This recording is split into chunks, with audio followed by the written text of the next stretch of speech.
The Sphinx, Edgar Allan Poe. During the dread reign of the cholera in New York, I had accepted the invitation of a relative to spend a fortnight with him in the retirement of his cottage or near on the banks of the Hudson. We had here around us all the ordinary means of summer amusement, and what with rambling in the woods, sketching, boating, fishing, bathing, music, and books, we should have passed the time pleasantly enough, but for the fearful intelligence which reached us every morning from the populous city. Not a day elapsed which did not bring us news of the decease of some acquaintance. Then as the fatality increased, we learned to expect daily the loss of some friend. At length we trembled at the approach of every messenger. The very air from the south seemed to us redolent with death. That palsying thought, indeed, took entire possession of my soul. I could neither speak, think, nor dream of anything else. My host was of a less excitable temperament, and, although greatly depressed in spirits, exerted himself to sustain my own. His richly philosophical intellect was not at any time affected by unrealities.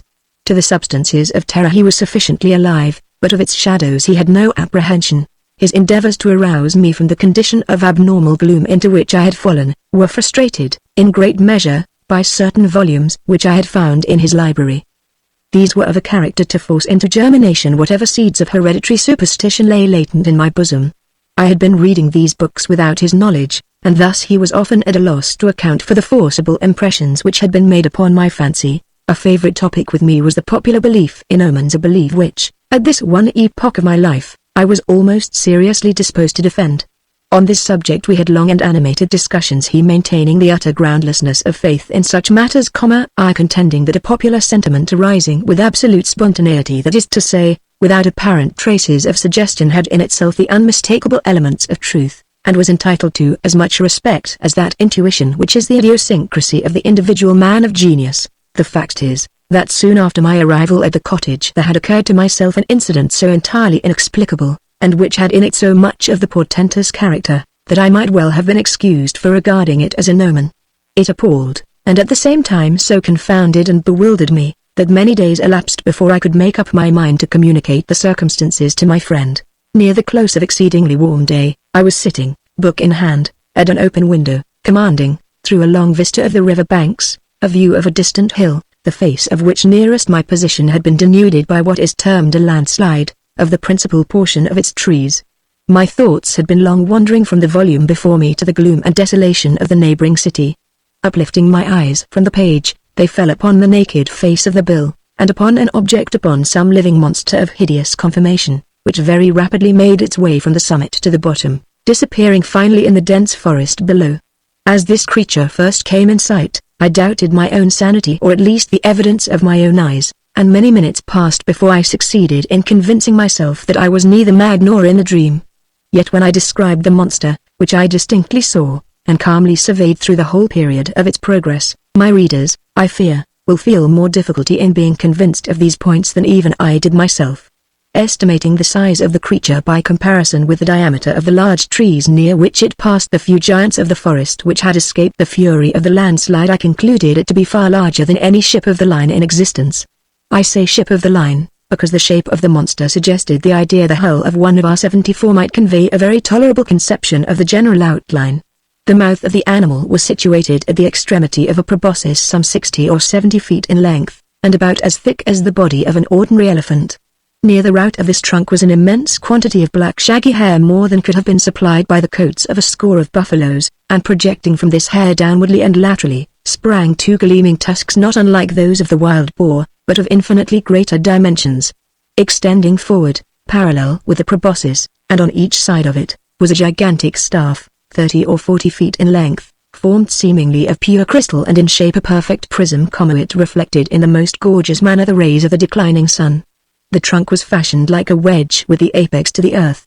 From it there were outspread two pairs of wings, each wing nearly 100 yards in length, one pair being placed above the other, and all thickly covered with metal scales, each scale apparently some 10 or 12 feet in diameter. I observed that the upper and lower tiers of wings were connected by a strong chain.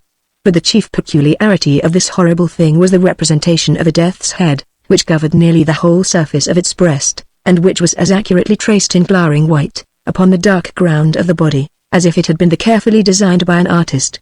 While I regarded the terrific animal, and more especially the appearance on its breast, with a feeling or horror and awe with a sentiment of forthcoming evil, which I found it impossible to quell by any effort of the reason. I perceived the huge jaws at the extremity of the proboscis suddenly expand themselves, and from them there proceeded a sound so loud and so expressive of woe, that it struck upon my nerves like a knell, and as the monster disappeared at the foot of the hill, I fell at once, fainting, to the floor. Upon recovering, my first impulse, of course, was to inform my friend of what I had seen and heard, and I can scarcely explain what feeling of repugnance it was which, in the end, operated to prevent me. At length, one evening, some 3 or 4 days after the occurrence, we were sitting together in the room in which I had seen the apparition, I occupying the same seat at the same window, and he lounging on a sofa near at hand.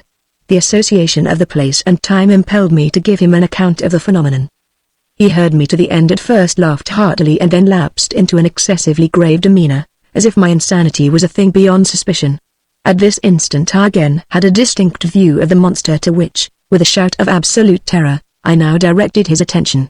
He looked eagerly but maintained that he saw nothing, although I designated minutely the course of the creature, as it made its way down the naked face of the hill. I was now immeasurably alarmed, for I considered the vision either as an omen of my death, or, worse, as the forerunner of an attack of mania.